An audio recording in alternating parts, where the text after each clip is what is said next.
నాగరాజైన వాసుకిని హనుమంతుడు కలిసి తను వచ్చిన పని చెప్పాడు.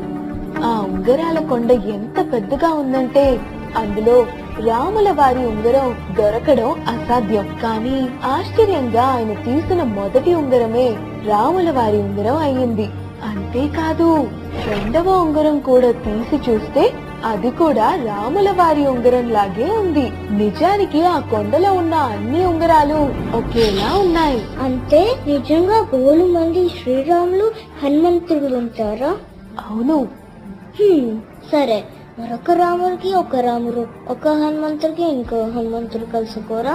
వాళ్ళు అన్ని చూడగలరు. వాళ్ళందరూ గొప్ప వాళ్ళు కదా తాతగారిలా. మరి మనకిల్లందుకు జరగవు? చెప్పమ్మా, రాముడు హనుమంతుడికేనా? మనకి ఇలా జరగవా? అదే